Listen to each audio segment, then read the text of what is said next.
It's the Ralph Nader Radio Hour. Stand up, you've been sitting way too long. Welcome to the Ralph Nader Radio Hour. My name is Steve Scrovan, along with my co-host David Feldman. Hello, David. Good morning. And the man of the hour, Ralph Nader. Hello, Ralph. Hello, everybody. In my lifetime, I've noticed that in the beginning, wars always seem so clear-cut. We know who the good guys are and who the bad guys are. There's a lot of rah-rah. Then as they drag on, as was the case in Vietnam, in Iraq, and in Afghanistan, things get a little murkier. We learn that everybody's motivations are more complex and more nuanced. And pretty soon we forget why the whole thing started in the first place and ask, what the hell are we still doing there? I sense the same thing happening with the war in Ukraine. Ukraine is America's latest proxy war. A proxy war in a long history of proxy wars that many of us didn't even know were happening. We're going to talk about that history with our guest, award-winning foreign correspondent Stephen Kinzer. Mr. Kinzer argues that proxy wars are, quote, appealing because they can be fought on the cheap, appalling because they are so very hard to end. As always, we will also check in with our relentless corporate crime reporter, Russell Mokhiber. But first, let's talk about the incalculable moral cost of proxy wars. David? Stephen Kinzer is an award-winning foreign correspondent who has covered more than 50 countries on 5 continents. Mr. Kinzer spent more than 20 years working for the New York Times, most of it as a foreign correspondent. After leaving the Times in 2005, Mr. Kinzer taught journalism, political science, and international relations at Northwestern University and Boston University. He is now a senior fellow at the Watson Institute for International and Public Affairs at Brown University and writes a world affairs column for the Boston Globe. Welcome to the Ralph Nader Radio Hour, Stephen Kinzer. It's an honor to be with you. Thanks. Welcome indeed, Steve. Of all the guests we've had on this program over the years, we've delayed your invitation more than anyone, and it's inexcusable because our listeners should know that in addition to David's introduction, Stephen Kinzer has written the most revelatory, original exposés of U.S. military empire in one area of the world after another, after being there and reporting on the ground. These are spectacular books, and I urge the listeners to start reading them. Let me ask the first question. What do you mean by proxy wars? Sometimes big powers want to fight each other, but not directly. This was a classic situation during the Cold War. The United States had this idea during the Cold War that in the 1950s that we wanted to roll back communism. We weren't just going to contain it. But when we started to think about it, we realized that wasn't very realistic. You're not going to invade China or bomb Moscow. So we have to fight someone else. We can't fight the real enemy, so we find another enemy to fight. And preferably we fight another enemy that's friendly with our other big enemy. So a proxy war is a war between two big powers, but it's indirect. Each big power uses a smaller proxy to fight for it, or one uses a proxy war to fight against a large enemy. So these proxy wars are devastating to the small countries involved. I was in one very close to the battlefields in Nicaragua during the 1980s. That was a classic proxy war.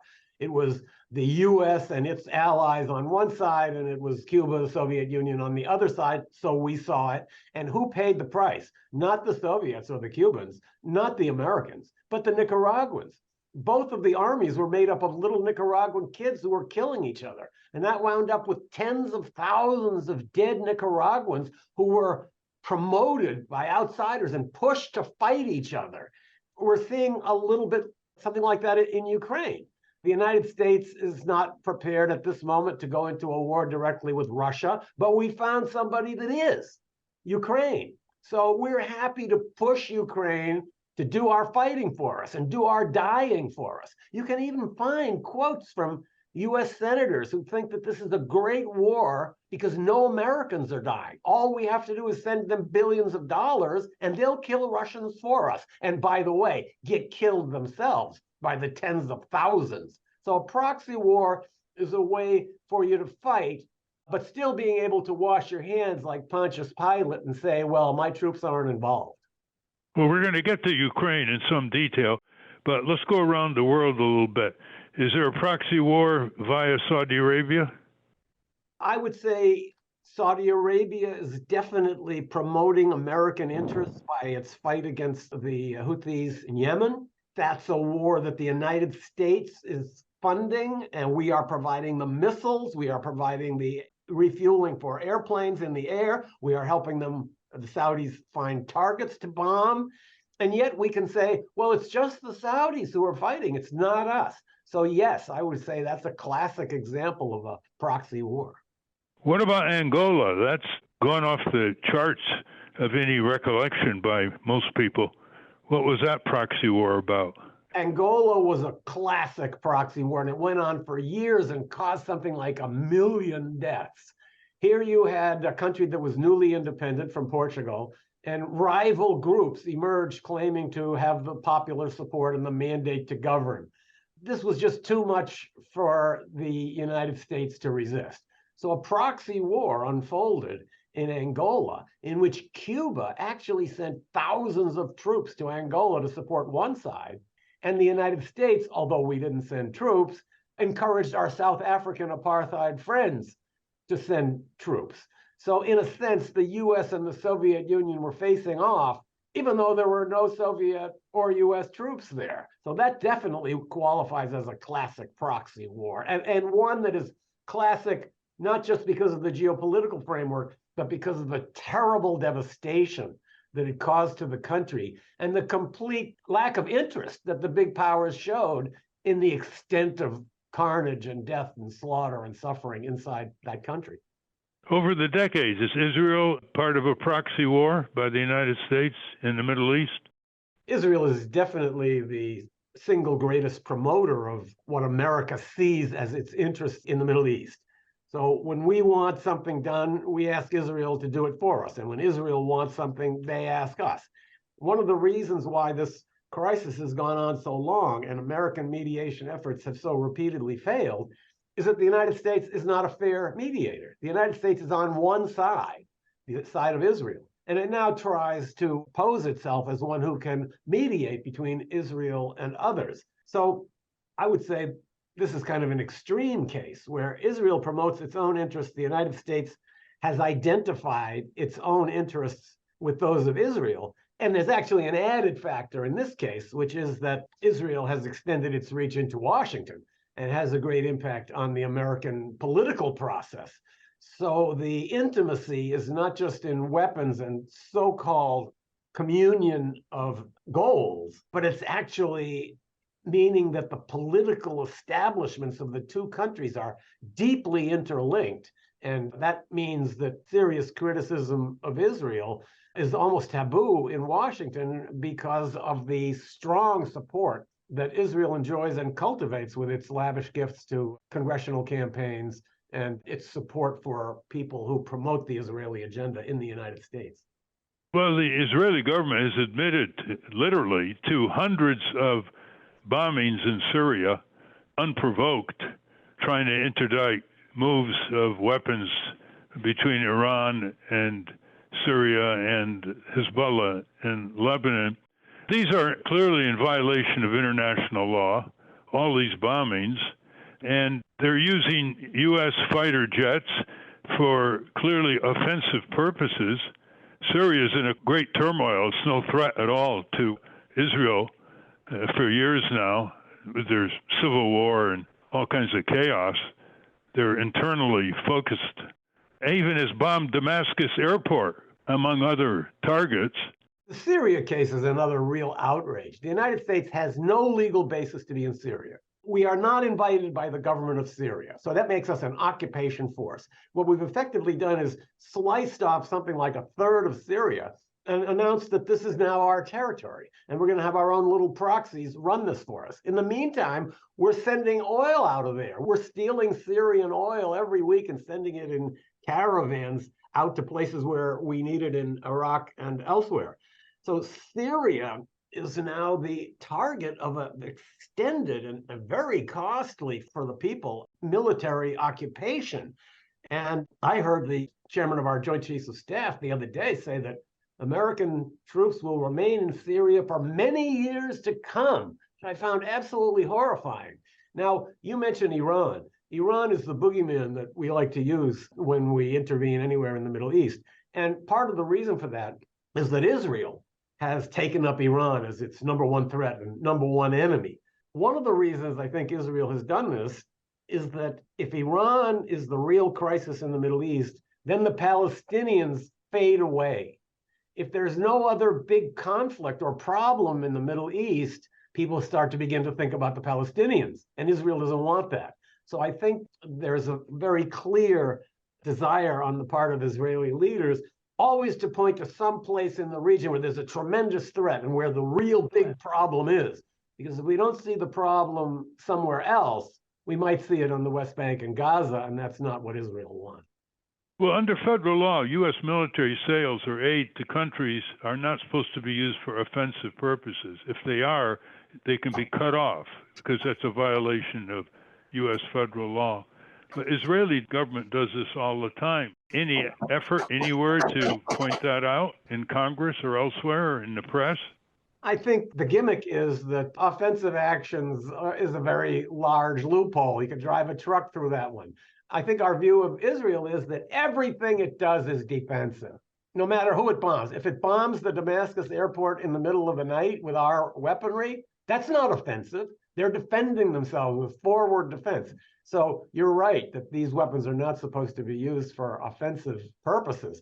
But once you're dealing with an ally, the standards that you use to decide what's offensive and what's defensive are very different from what you might use when you are criticizing another country that's doing the same thing.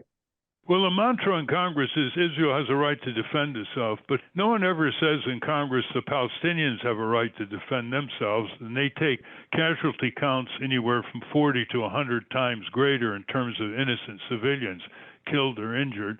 The Iranians apparently have no right to defend themselves. You're one of the world's experts on the U.S. interference in Iran, going back to installing the Shah and toppling the elected government of Mossadegh, the prime minister who had the temerity of trying to bring back control of Iranian oil away from the Anglo-Iranian company run out of Britain.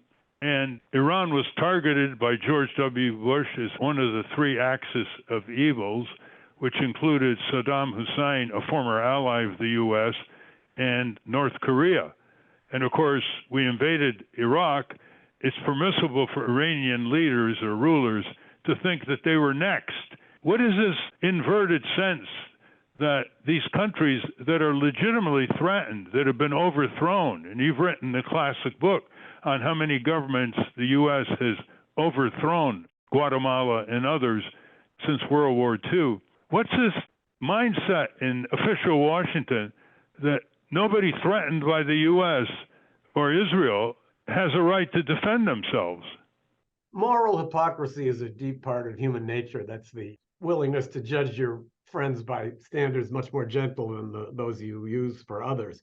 You mentioned the axis of evil, and that was really quite a remarkable turning point. After 9/11, Iran was the only country that expressed spontaneous support and solidarity for the United States. There were people going out with candles on the streets of Tehran that night. It's the only Muslim country in the world where that happened.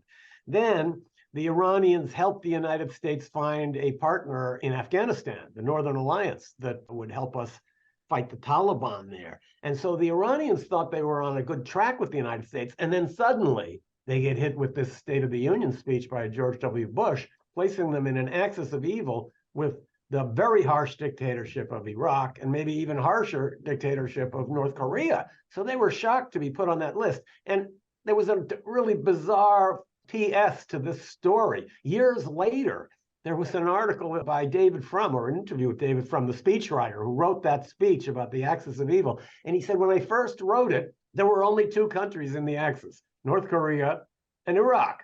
But it came back with the suggestion, two doesn't make an axis. You need three. So they said, oh, let's think of number 3. It could be, wait a minute, how about Iran? And they sort of threw Iran in at the last moment as kind of a throwaway. And that had such an enormous effect. You talk about the lack of rights by other people in the Middle East to defend themselves as we see it. I'm always amused and surprised to see how eager the United States is to accuse other countries of aggression when they attack pro-American or American forces in the Middle East. Wait a minute, what are the American forces doing there? If aggression would be attacking American forces in the United States, but if you're attacking the US every time you attack a pro-US force in the world, then it means the whole world is practically our enemy. And as for the question of what the result of the Iraq War was in Iran, I think the Iranians, like the North Koreans, learned a very important lesson from the US bombing of Iraq and the overthrow of that government, and the later bombing and overthrow of the government in Libya. And that lesson was, you got to get a bomb. The reason that Libya was considered a good target was that thanks to an agreement with us, they had given up their nuclear program. No country will ever agree to do that again. And they'll look back at what happened in Libya and Iraq. So had it not been for our attacks on those two countries, I don't think the Iranian desire to start up a nuclear weapons program ever would have emerged. It's an obvious situation. We attack countries that don't have nuclear weapons. If you have nuclear weapons, like North Korea, we don't attack you. So this is a great way to promote nuclear proliferation all over the world. Well, let's talk about Libya. Gaddafi was making amends with the West. He discernibly disarmed some of his weaponry. He was starting to cut deals again with U.S. and European oil companies. And then along came this intellectual in France who called Hillary Clinton and persuaded Hillary Clinton to go over to the White House and persuade Obama to bomb Libya and overthrow the regime. Tell us about that. Wasn't Secretary Gates opposed to that?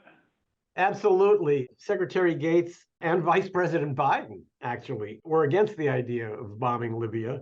It was Hillary Clinton and Samantha Power who pushed for it. So it's this classic case. Gaddafi was facing disturbances in a provincial city, and he threatened to go and bomb that city and find the insurgents and ferret them out like rats. So we'd bombed Libya to prevent that from happening, and probably we saved several hundred lives in that city. But since then, the human rights violations have been far in excess of the ones that we intervened to prevent. So Libya has become a completely failed state. And this decision by the United States to attack Libya was later described by Secretary Gates as being about a 51-49 coin toss. This is with this kind of level of focus, these huge events happen. So I think what's especially important about Libya is to look at what I would say are the completely predictable results. Now, when Samantha Powers asked about how awful Libya has become, she said, well, we couldn't have been expected to have a crystal ball about a country whose culture we didn't really understand. Well, that's the exact reason not to bomb a country, because you don't really understand its culture. So what has happened since then? First of all, the most important long-term result has been, of course, the dissolution of Libya. Libya is becoming a failed state, and it's a generator of terrorism all across Africa. Now, when Gaddafi was overthrown, it turned out that he had a very large arsenal of conventional weapons. And those weapons were guarded not by Libyans, but by a special force of Tuaregs, who are people from Mali in that area, who Gaddafi had brought in as a kind of elite guard. As soon as Gaddafi was gone, those Tuaregs looted all the Libyan armories and began sending huge caravans down toward Mali, where they had always hoped to have a war to create a separate state. Many of those caravans were attacked and captured by al-Qaeda. Those weapons that were liberated from the Libyan arsenals after we blew Gaddafi out of power are now being used in terrorism all over Africa. When you're reading about security problems in Niger and the Ivory Coast, in Mali, you don't hear the backstory. There should never be a story written about an attack on a police station in Mali without mention of the word Libya. This is where the weapons are coming from. So that's a huge impact. And let me just finish it by pointing to something that's happening right now.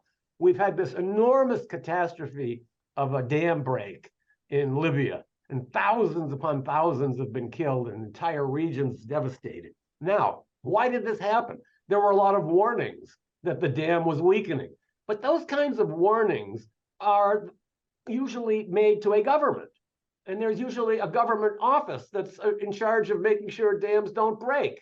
But there is no government in Libya. There is nobody in charge of that. So even when technicians show up at the dam and say, you better fix this, otherwise you're going to have a catastrophe, there's nobody to tell it to. Gaddafi maintained Libya as a unified state. If there was still a government in that country, this catastrophe would never have happened. So when you're looking for an example of an intervention that we thought would be easy, but wound up having devastating long-term consequences, you can't find a better example than Libya. And you mentioned my book, Overthrow, where I talk about the 14 times the US has overthrown foreign governments. I'm getting ready to think that maybe there's time for a volume 2. Well, the one thing I don't hear you write or talk much about, we're talking with Professor Stephen Kinzer, who's at Brown University, is the illegality of all this. For example, the Libyan bombing was not considered a war because there were no U.S. troops on the ground exposed. This was actually stated by the Obama regime. The overthrow of the Libyan regime was not declared by Congress. Obama and Clinton did not ask Congress for an authorization of funds. They did not ask Congress for an appropriation of funds. It was a completely unconstitutional, illegal war violating international law against Libya. Why aren't critics like you making a bigger issue of this? Because this gets to the root of criminal wars of aggression. They are unconstitutional, they violate federal statutes, a variety of them, and they violate international treaties led by the UN Charter, which is a treaty that the U.S. helped draft and lead other countries to sign in 1946. You're absolutely right. Congress has enthusiastically abandoned the role that the Constitution gives it, the power to declare war. I teach a course here at Brown called The History of American Intervention. And the other day, we were just talking about Thomas Jefferson's intervention in North Africa. And I read a quote from him when he asked for a declaration of war and an appropriation from Congress. Jefferson said, "I am unauthorized by the Constitution, without approval by Congress, to go beyond the limit of coastal defense." Whoa, nobody says that anymore. We haven't declared war ever since World War II. We don't do that anymore. We didn't declare war against Vietnam and Afghanistan and Iraq. Congress should be insisting on playing its assigned role, but actually there's a wonderful agreement between Congress and the president. Congress doesn't want this power. They want to close their eyes to their responsibility. And the reason is, if the war goes wrong, then you're on record as having voted for it, and that didn't work well. So let's sort of have this agreement that the president will take us into wars illegally, but Congress won't protest. So I think they're both equally guilty. Now, you mentioned international law, and certainly the Libya example is a great violation of international law, because under the UN Charter, countries that aren't attacked on their own homeland can only attack other countries with the permission of the Security Council, which we did not have when we attacked Libya. We attacked Libya in complete violation of international law, but in accordance with the system that we have used as a substitute for international law, and that's what we call the rules-based international order. That's our version. That's our alternative to international law. And the rules-based international order is great for us because we're the ones that make the rules. We decide everything. We decide who's making war, who's not making war, who's good, who's bad, who needs to be punished, who doesn't need to be punished. Under international law, we can't do that because countries are treated more equally. So I think this is the real way we have turned away from both international law and our own domestic law. We've said that they're all superseded by the rules-based international order, which is a nice way of saying everybody has to do what the United States decides.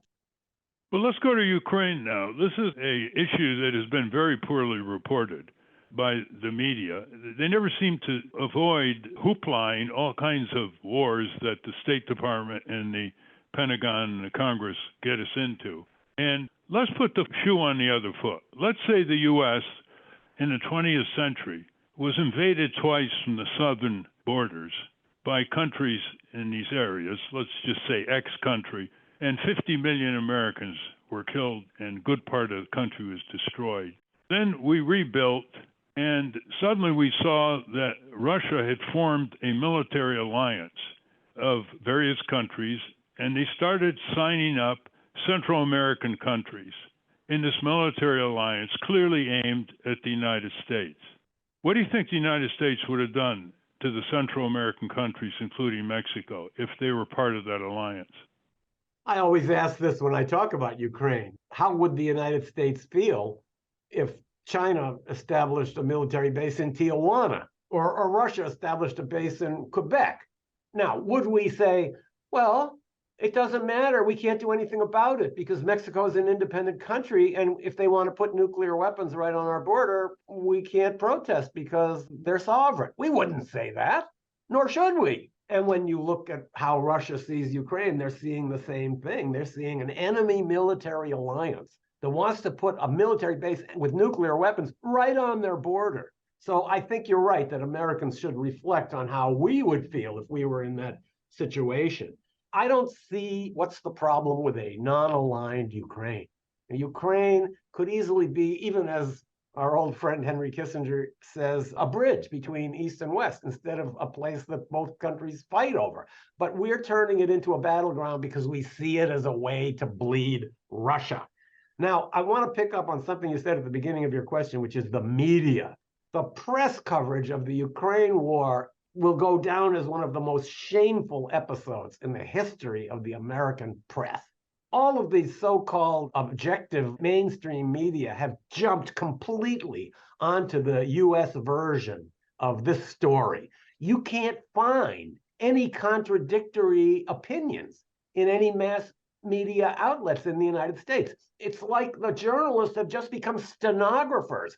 They go to the president's briefings and the State Department briefings, and they write down what people say, and they publish it as fact. There's no attempt to challenge the narrative, and there's no attempt to report from the field in any way that would be independent.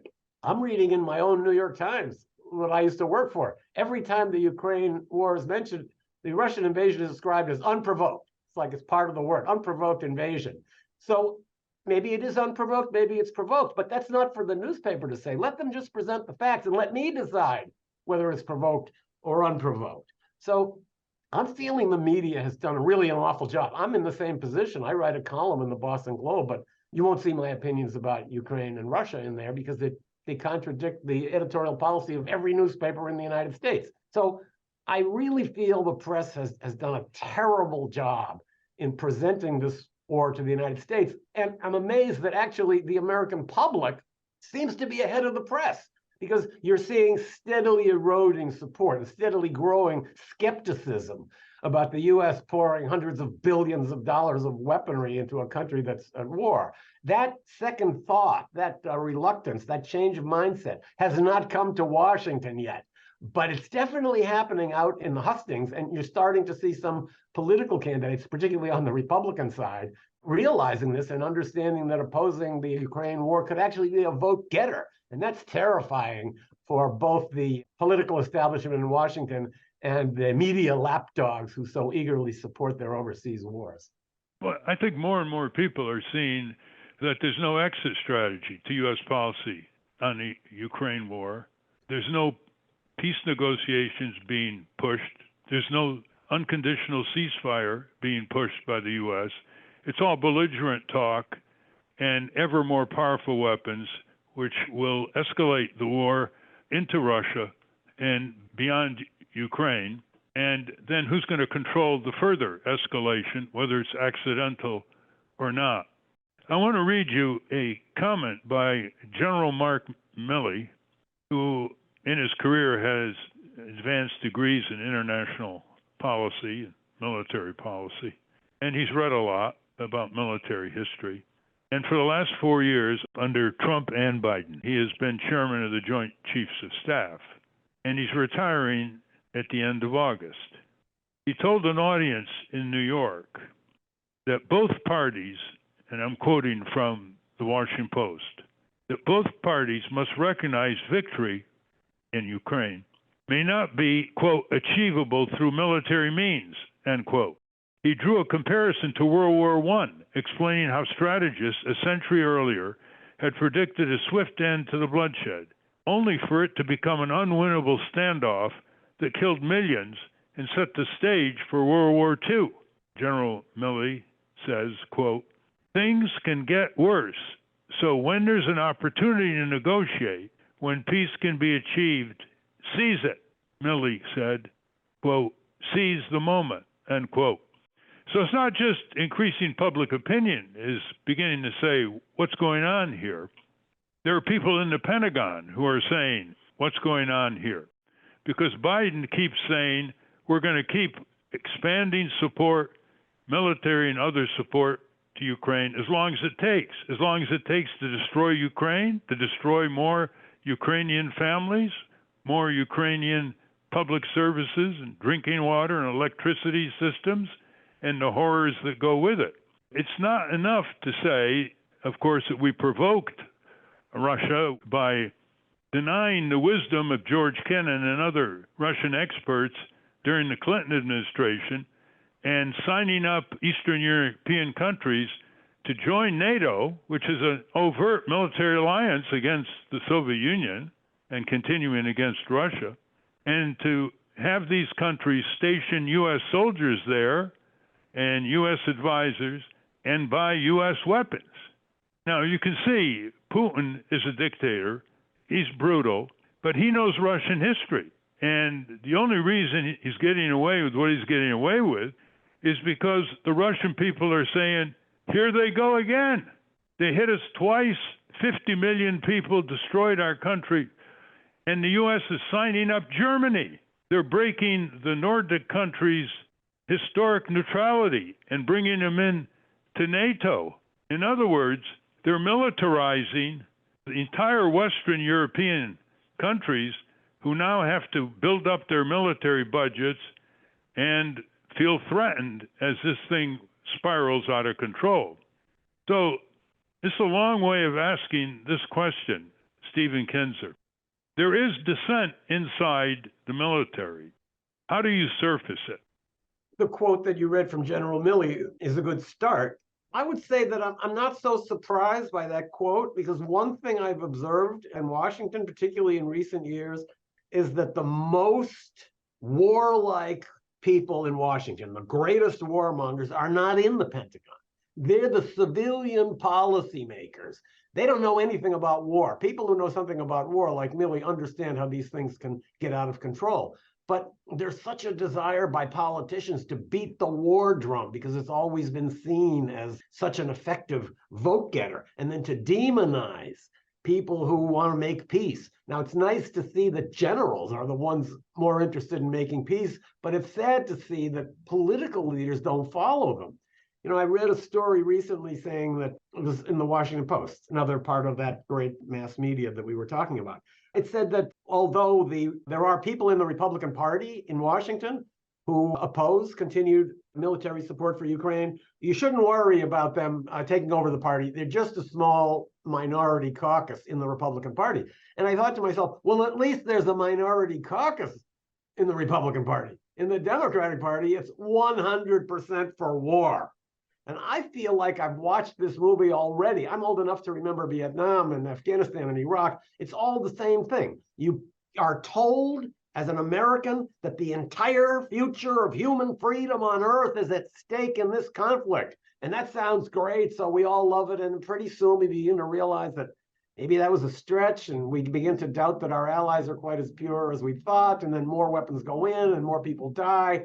And these terrible long-term consequences linger. So I see this in a historical perspective, and I hope that people like General Milley, who's about to retire, as you said, will continue speaking out when they're in private life and feel a little bit freer to do so. It's certainly not going to be the civilians in the State Department who are the greatest warmongers, along with the politicians on Capitol Hill. So maybe the generals will save us from the warmongers, which is a kind of a bizarre position to be in. Yeah, well, apropos your earlier point, in the run-up to the criminal invasion of Iraq, the generals in the Pentagon, with one exception, were against it because they would ask the question, okay, you topple Saddam, what do you do next? What are you going to do with the country whose leader you've overthrown? You're going to occupy it, and then what? Are you ready? Have you planned the humanitarian aspects, the strategic aspects, the possibility of spillover into other countries? Only one general supported George W. Bush on this, and he was placed next to Don Rumsfeld at the press conferences, and people who remember that can see that he had all his uniforms on. But underneath, the generals were very skeptical. But the warmongers were largely draft dodgers and neocons, as Cy Hirsch has called them, in the Pentagon and on Capitol Hill. So you have this reversal of our founding fathers who thought that it was the military that had to be restrained by civilian authority. That's why they wanted civilian to run the War Department. But now it's turned around. And part of it is the ending of the draft, and there isn't any connection with the horrors of war to come back and populate positions in the federal government. So let's go back to Ukraine now and ask you a generic question. What would you want the U.S. to do? Because the U.S. is basically running the show. The European powers are following the U.S. role here, and the U.S. is spending the most money with very little monitoring. The Democratic Party, by the way, turned down a proposal to have an inspector general, as there was over the Afghani war, to monitor the use of all of these tens of billions of dollars that are going into a country that was notably corrupt and pocketed by klepto-type oligarchs the way Russia was. So what would you now want the United States to do? Well, first of all, I agree with your premise that if the United States decides to make a change in the Ukraine war will change. It's all up to an American president. All of this is being driven from Washington. This whole idea about Ukrainians having their own agency is wildly exaggerated. So a change in policy in Washington would be decisive. It would affect everything in Ukraine. So what should that change in policy be? Well, I'd like to see a real diplomatic effort underway, and it shouldn't be so hard to arrange. We had the Minsk Accords in 2014, 2015. They laid out a perfect solution to this situation. Let Ukraine essentially follow what Austria did after the Second World War. You might remember that foreign troops did not pull out of Austria for 10 years after the Second World War. The Soviets were there and the Americans were there, and neither one wanted to pull out. And finally, something called the Austrian State Treaty was reached. And that was that the agreement was both countries withdraw their foreign military forces. Austria will agree never to have any foreign soldiers on its soil and never to join any military alliance, and to include this commitment in its constitution, which all happened. That has been a great success for Austria. I'd love to see that be the model for Ukraine. Ukraine will have no foreign troops from any country.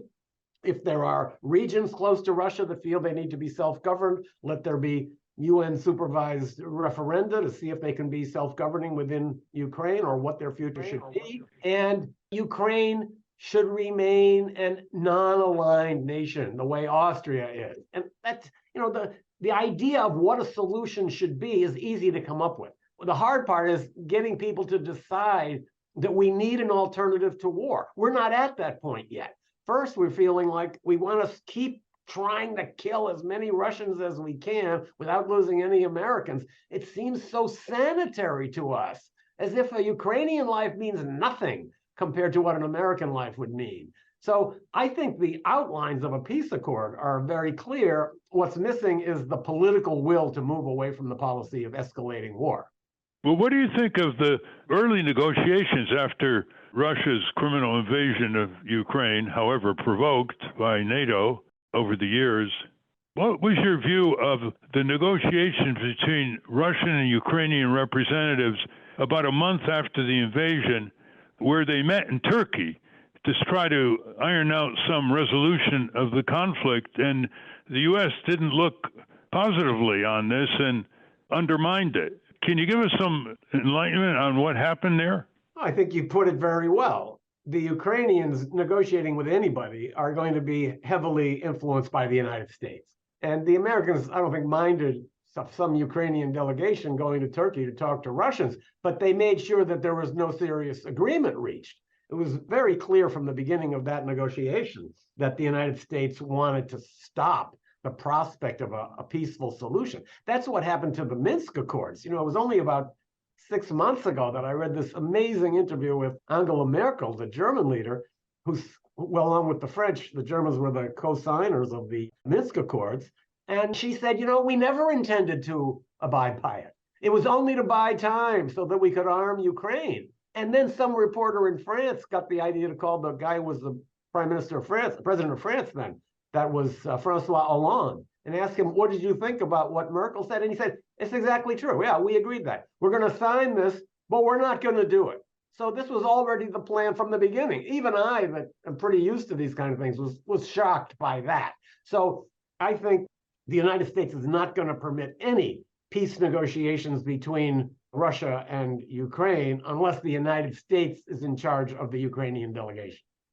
Well, that it seems that the U.S. empire is now running amok across the whole globe. The idea of pushing Germany and Japan to rearm, increase their military budget, become viewed as a threat to certain neighbors like China. China's rather sensitive about Japan. People will recall Japan invaded China and millions of Chinese were killed in World War II. People have memories. They have relatives who lost their lives. And here we are going to Japan and pushing them more and more to expand their military might and arc. And now we're doing it to Germany. And the only opposition is this right-wing clique of the Republican Party. Where is the progressive arm of the Democratic Party? Every one of them voted for the first $40-some billion aid package to Ukraine without any conditions at all. That included AOC, Rashida Tlaib, and others. Can you give us some light on why the progressive wing, however small, of the Democratic Party has folded into this boundaryless empire aggression of the executive branch? It really is one of the most bizarre aspects of this whole situation, that what we thought was the anti-war or progressive wing of the Democratic Party completely folded. I too was shocked to see every single Democrat in the House and every single Democrat in the Senate vote in favor of that first tens of billions of dollars for Ukraine. And I don't know the story because I'm not a Washington insider, but I have to presume that the word was sent from the top. You can't dissent on this one. And it shows you how weak is anti-war sentiment, certainly in the Democratic Party. It's really remarkable. You're talking about America running amok. There are a lot of people in the world who would say that this is an old tradition. It's just that we have more weapons and things are more dangerous now. But running amok is us. That's what's called the rules-based international order. Another phrase for that would be running amok. You mentioned memories, too. Historical memory is something that we in the United States are very short on. Our memory goes back like a few weeks. Other countries where we intervene, though, are not like that. We forget our interventions right after we carry them out. But for people in the target countries, these interventions fester and burn in their hearts and souls, and they pass through generations. And then we become shocked and wonder why they're so irritated about something that happened a long time ago. Because we forget, but the targets of our running amok do not forget. All right, let's get down to the campuses here. Usually the campuses are the hotbeds of anti-war and the Vietnam War. And when Nixon ended the draft, he knew what he was doing, because when the students were not part of the risk, they were not part of the solution, as they used to say in those days. Are the campuses pretty much dead zones on issues of war and peace? I don't see a groundswell of student activism aimed at ending the Ukraine war. Part of that is because of the mass media bombardment saying that any such protest would be downright treasonous. But I do see something interesting on college campuses and in progressive movements. There's a great focus on climate change. And then there are all these movements for racial justice and social justice that have popped up in recent years. And those occupy a tremendous amount of space in the college campus world and beyond. But I think those movements are missing something very important. They don't often seem to grasp the connection between the domestic problems against which they're protesting and foreign wars. They're always hearing when someone proposes something like Medicare for all, where are we going to get the money? We can't afford that. Well, I know where you can get $800 billion, and that's in the Pentagon. There's a lot of money out there, but I don't think these social justice movements have made that connection, that the reason why there can't be school lunches for free for poor kids is that we're sending billions of dollars in weaponry to Ukraine. So my advice to those people involved in movements aimed at changing American domestic policies is to realize that those policies go hand in hand with our foreign wars. And unless you start curbing the running amok to which you referred, there's never going to be money for the social programs that these activists are promoting. I don't think they've always made that connection, and I think that should be the next step. Okay, you've observed the student scene. What about the millions of faculty? They should be able to make connections. Are they dead zones too when it comes to the great questions of war and peace and the diversion of public budgets to destruction overseas instead of meeting the needs of the American people and their children and grandchildren? I don't think so. Here at Brown, we have a wonderful project called the Cost of War Project, where professors are studying exactly how many lives are lost and how many millions are paid for all these projects around the world. I think this is a great project.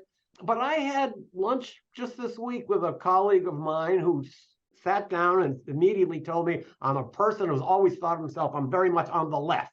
And then he went on and talked about the horrors of Russia and the saintly virtues of Ukraine. So I think that there's kind of an exception.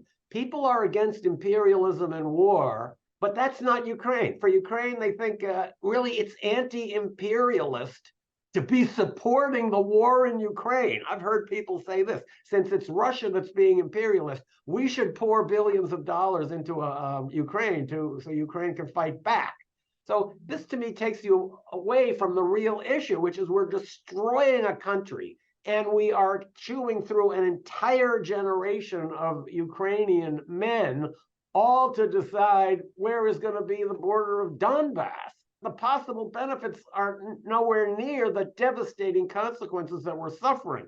And I do feel that even many progressive intellectuals seem to have carved out an exception for Ukraine and have somehow found a way to fit being in favor of the Ukraine war into a progressive international view, which I consider quite absurd. Well, President Zelensky is a fierce defender of his country, and he is very good at it. Do you think that he is willing to escalate the conflict beyond the Ukraine and the Russian border to defend his country? Are you worried about the arc of his advocacy here? Absolutely. I can see the Ukrainians feeling like maybe attacks are being launched from Belarus, so we ought to bomb Belarus. I can see situations in which even NATO country like Poland could be dragged into it. So yeah, I do see the possibility of this war spreading. Even people that I know that support the war totally agree that it's going to go on for a really long time. So just to me, once you even make that admission, you realize this war is going to go on for a long time. The next step should be, can't we stop it? What can we do to make it not go on for a long time? But we're not there. The idea is it's going to go on for a long time, and that's fine. And the number of so-called progressive intellectuals who embrace this idea is really depressing. And that goes for Congress as well. Indeed, Congress never had Senator Fulbright-type hearings that he had on the Vietnam War, which helped end the Vietnam War. They never had these kinds of hearings on the Afghan war, on the Iraqi war, on the Libyan war, and they don't have any hearings on the Ukraine war. Let me point out who was the chairman of the Senate Foreign Relations Committee who refused to hold hearings like that on Iraq and made sure that every witness who came to testify was in favor of the invasion, wouldn't let any criticism of the possible invasion onto the congressional record. That was Senator Joe Biden. He was the one who did that. So Biden has supported every war he's ever been involved in. I remember when he loved the Contras. Him and Al Gore were great promoters of the Contras in Nicaragua. So the idea that these people feel like war is a solution is nothing new. You know, Biden for me is too old, and not because of his years. It's his ideas that are so old. He's a product of the Cold War, and he hasn't been able to evolve towards a new world. He's still feeling like he wants to bring down the Soviet Empire. And that's why I feel like we would need some new voices. And I'm looking forward to seeing whether the presidential campaign will produce any. Well, you know, Biden is really the ultimate war hawk, and he's been that way for many years. And he's part of the problem you describe in one of your articles when you say, quote, "One of the worst results of the Ukraine war is already clear. It has led to a new closing of the American mind," end quote. And in just a few minutes we have left, please let Steve, Hannah, and David just ask you a quick question. Can you think of any proxy wars that America participated in that were a net positive? I mean, I know all war is wrong, but if you're speaking from the point of view of somebody from the Pentagon, where they look back and go, that proxy war worked out. I'm glad we did it. Well, I would think some of them would look at Nicaragua and say that. So we promoted the Contras for years. And finally, through a peace process that President Oscar Arias of Costa Rica produced, there was an election and the Sandinistas were voted out of office. Great success. On the other hand, look at Nicaragua now. That's the problem. These stories don't tend to end. So I think there are times when the United States has felt that it can promote its own proxies in the world, and we still do it. We still have them working in Syria. Those are all our proxies. And I think there's an example of an ongoing proxy war, that is Syria versus, say, Israel and the United States, that's still ongoing and reflects all of the devastating effects of proxy wars that we've discussed. Also, we have about 3,000 soldiers in Syria, so it's more than just a proxy war. Hannah? There's been reporting kind of with an incredulous tone that Morocco is hesitant to accept foreign aid following the recent earthquake. Is there any historical reason that a country like Morocco might be dubious of, say, USAID offering support? USAID, which is our principal foreign aid organization, is not widely trusted in much of the world. It's seen strictly as an arm of American policy, using American money and American ships and American products essentially to seem like we're giving aid. But actually, much of our foreign aid program is just subsidies for American companies. You know, all of our foreign aid has to be shipped on American-owned ships, which already greatly increases the price. Then when it gets there, we're only selling our own products, not necessarily the products that the people in that country want. So I think it is a very enlightening decision to see the Moroccans being a little suspicious. The outside world and the Americans might say, what are they doing? Americans are offering the hand of friendship, and the Moroccans are spitting on it. Yeah, that hand isn't really a fully hand of friendship. There's a lot in that hand. And I think more and more countries are coming to realize that. Before we conclude, is there anything you'd like to say to our listeners or urge them to do that we haven't covered? All I can say is to try to seek out those sources of information that get around mainstream media. And one of the ways you can do that is by listening to this program. Thanks for having me on. And is there one of your many books you'd like particularly to be read by our listeners? You know, I think my book, Overthrow, is a good primer for what the real foreign policy of the United States has been. And it's strictly a set of factual stories that will tell you how the United States overthrew foreign governments. I defy you to read that book and not be thinking about things that are happening today. You've been listening, listeners, to one of the greatest investigative reporters in American history. He has penetrated historical material in one book after another, after having been in these areas reporting for leading newspapers and also pursuing the truth, pursuing the facts. And if there's a reason why you don't hear him on NPR or see him on public broadcasting or other mainstream media, is because he pursues the facts, he pursues the truth. And that is the greatest reflection of what's going on in our decaying political economy at the present time. Thank you very much, Stephen Kinzer from Brown University. It was an honor. Thank you. We've been speaking with Stephen Kinzer. We will link to his work at ralphnaderradiohour.com. Now let's check in with our corporate crime reporter, Russell Mokhiber. From the National Press Building in Washington, D.C., this is your Corporate Crime Reporter Morning Minute for Friday, September 29, 2023. I'm Russell Mokhiber. The virus lab at the heart of the contentious debate around COVID-19's origins has been cut off from U.S. funding opportunities for likely violating National Institutes of Health's biosafety rules. That's according to a report from ABC News. The Department of Health and Human Services has suspended the Wuhan Institute of Virology's access to federal funding and proposed banning them longer term after the lab failed to provide sufficient documentation on their biosafety protocols and security measures. According to an internal memo, immediate action is necessary to protect the public interest. The NIH said that its conclusion that the Wuhan lab research likely violated protocols of the NIH was undisputed. For the Corporate Crime Reporter, I'm Russell Mokhiber. Thank you, Russell. Welcome back to the Ralph Nader Radio Hour. I'm Steve Scrovan, along with David Feldman and Ralph and the rest of the team. And that's our show. I want to thank our guest again, Stephen Kinzer. For those of you listening on the radio, we're going to cut out now. For you podcast listeners, stay tuned for some bonus material we call the Wrap-Up, featuring Francesco DeSantis. And in case you haven't heard, a transcript of this program will appear on the Ralph Nader Radio Hour Substack site soon after the episode is posted. The producers of the Ralph Nader Radio Hour are Jimmy Lee Wirt and Matthew Marin. Our executive producer is Alan Minsky. Our theme music, Stand Up, Rise Up, was written and performed by Kemp Harris. Our proofreaders, Elizabeth Solomon.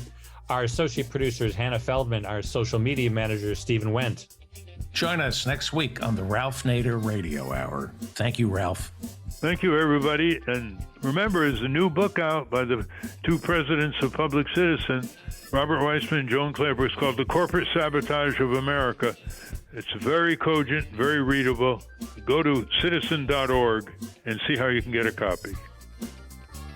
Say you're tired of trying.